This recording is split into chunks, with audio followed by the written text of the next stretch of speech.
जसमीत एक सरकारी कॉलेज में पढ़ती थी। उसके बाबूजी नरेंद्र एक कपड़ा मिल में नौकरी करते थे। जसमीत की मम्मी वर्षा घर के बराबर में ही एक होटल वाले को रोजाना के पराठे और रोटी बना कर देती थी। कुल मिलाकर घर का गुजारा हो रहा था। पर एक शाम, वर्षा, आज सुबह से ही सीने में बहुत दर्द हो रहा है, लगता है ज्यादा बढ़ रहा है। जसमीत जल्दी आ, तेरे बाबूजी की तबीयत खराब हो रही है। बाबूजी क्या हुआ? मैं ऑटो लेकर आती हूँ।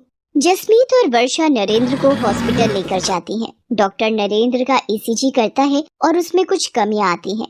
अभी तो मैं कुछ दवाइयाँ लिख कर दे रहा हूँ। यदि इन्होंने ज्यादा अपने शरीर से काम लिया तो दिल की बीमारी भी हो सकती है और यकीनन आगे चलकर ये हानिकारक है।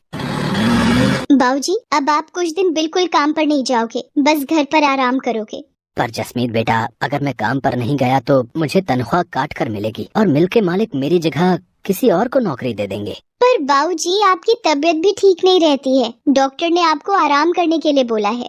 कुछ नहीं होगा बेटा, तू मेरी चिंता मत कर। वर्षा, मेरा रोटी का डिब्बा बांध दे, मैं चला जाता हूँ। पिछले 3 दिन से नहीं गया। इतनी छुट्टियाँ लेना मेरे लिए सही नहीं होगा। नरेंद्र काम पर चला जाता है। पर आओ नरेंद्र, इससे मिलो। ये नया वर्कर तुम्हारी जगह काम करेगा। वो ऐसा है कि मुझे पता चला है कि तुम्हारी तबीयत ठीक नहीं रहती है, इसलिए डॉक्टर ने तुम्हें बेड रेस्ट बोला है। हमारे मिल को तो ऐसे वर्कर की जरूरत होती है जो चुस्त हो, मेहनती हो और अच्छा काम कर सके। तुम्हारी तबीयत को देखकर मुझे नहीं लगता कि तुम ज्यादा दिन मेहनत के साथ काम कर पाओगे, और अचानक भगवान न करे तुम्हें कुछ हो जाता है तो बात हमारे ऊपर भी आ सकती है। तो इसलिए मैं तुम्हारा हिसाब कर रहा हूँ, तो तुम कहीं और काम ढूंढ लो। पर सर जी, एकदम से मेरा काम छूट जाएगा तो मेरे लिए बहुत मुश्किल हो जाएगी। ऐसा न कीजिए सर जी। नरेंद्र, मैं अपने बिजनेस के साथ कोई रिस्क नहीं लेना चाहता। मुझे माफ करो। बाकी ये तुम्हारे 8 दिन के इस महीने के पैसे जो तुमने काम किया था, लो। नरेंद्र निराश होकर घर आ जाता है। वर्षा और जसमीत भी नरेंद्र से सारी बात जानकर बहुत दुखी होती हैं। नरेंद्र अब निराश और परेशान रहने लगा था। इसी कारण उसकी तबीयत और खराब रहने लगी। नरेंद्र ने चिंता में पूरी तरह बिस्तर पकड़ लिया। ये सब क्या हो गया? भगवान, ये कैसा दुखों का पहाड़ टूट गया है हमारे घर पर। मम्मी चुप हो जाओ, प्लीज मत रो। आप ही तो मेरी और बाबूजी की हिम्मत हो। वर्षा, मेरे कारण तुम दोनों भी परेशान हो रही हो। मेरी बीमारी ने तुम्हें भी पैसों के लिए मोहताज कर दिया है। नहीं नहीं, देखो मैं नहीं घबरा रही। अच्छा, आप दवाई ले लो और बिल्कुल चिंता मत करो। जसमीत जा बेटा, वो दरवाजे पर होटल वाले भैया आए हैं, उनको पराठे पकड़ा दे, मैंने बना कर रख दिए थे। भैया, अगर 2 टाइम के भी बनवाने हो तो बता देना, मैं बना दिया करूँगी। ठीक है बहन जी, मैं मालिक को बोल दूंगा। अभी तो सिर्फ दोपहर के लिए ही बोले हैं। मम्मी, आप घर का काम, पापा की देखभाल इतना थक जाते हो, फिर 2 टाइम के होटल की रोटी और पराठे कैसे बना पाओगे? मैं कॉलेज से कुछ दिन की छुट्टी ले लेती हूँ, आपको हेल्प हो जाएगी। मम्मी नहीं जसमीत, तू पढ़ाई पर ध्यान दे। वैसे भी ये तेरा आखिरी साल है कॉलेज का, तू मेरी चिंता मत कर, मैं कर लूंगी। वर्षा दिन भर काम करके अब थक भी जाती थी। नरेंद्र की देखभाल, दवाइयाँ और घर का खर्चा सब उसी के सिर पर था। एक दोपहर जब जसमीत कॉलेज से घर आई, मम्मी ये देखो, हमारे शहर में पराठे प्रतियोगिता होने वाली है। सबसे अनोखा पराठा के नाम से जीतने वाले को 50,000 रुपए का इनाम दिया जाएगा। मम्मी, आप इस प्रतियोगिता में ट्राई करो ना, देखना आप ही जीतोगी। जसमीत क्या बच्चों सी बातें कर रही है? मैं और प्रतियोगिता में भाग नहीं बेटा। पर मम्मी, इस प्रतियोगिता में भाग लेने में हर्जी क्या है? ट्राई तो करो, हो सकता है आपके बनाए हुए पराठे बहुत ही पसंद आए और आप इस सबसे अनोखा पराठा प्रतियोगिता को जीत जाओ। देखो, अगर आप जीत गए तो 50,000 रुपए से बहुत कुछ कर सकते हो। मम्मी प्लीज, मम्मी आप मेरे लिए एक बार इस प्रतियोगिता में भाग लो तो सही। मैं आपका फॉर्म भर रही हूँ, आपको इस प्रतियोगिता में भाग लेना ही होगा। वर्षा, अगर जसमीत का मन है तो तुम प्रतियोगिता में भाग ले लो। जसमीत सही कह रही है। हो सकता है कि तुम प्रतियोगिता में जीत जाओ।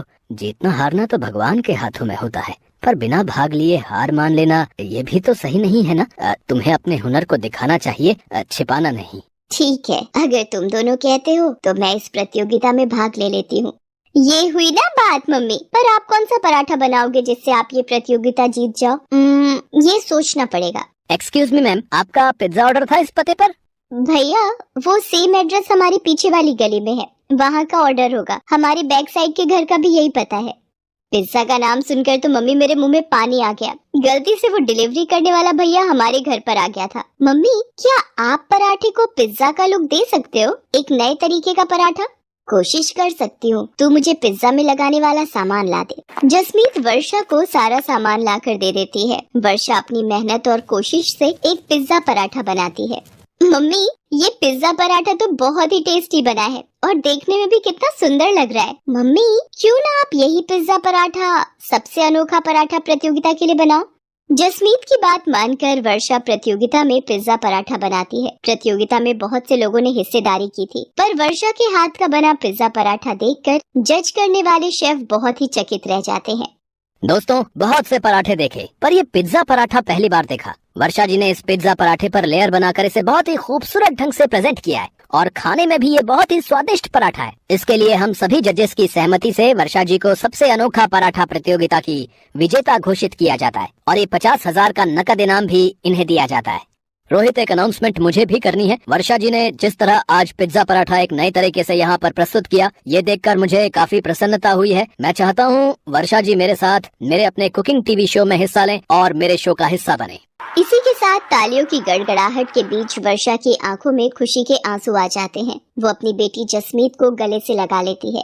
थैंक यू सर, आपने मुझे इस काबिल समझा। आप लोगों का बहुत बहुत शुक्रिया। ये सब मेरी बेटी जसमीत और मेरे पति नरेंद्र की वजह से ही संभव हुआ है। इन दोनों ने ही मुझे प्रोत्साहित किया और मैंने प्रतियोगिता में हिस्सा लिया। आपका लाख लाख शुक्रिया प्रभु, आपने मेरी जिंदगी को एक नया मोड़ दिया है।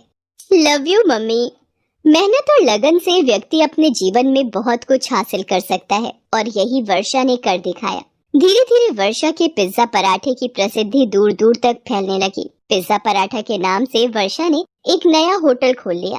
साथ ही साथ टीवी शो के द्वारा वर्षा के चेहरे को नई पहचान मिली। नरेंद्र भी ये सब देख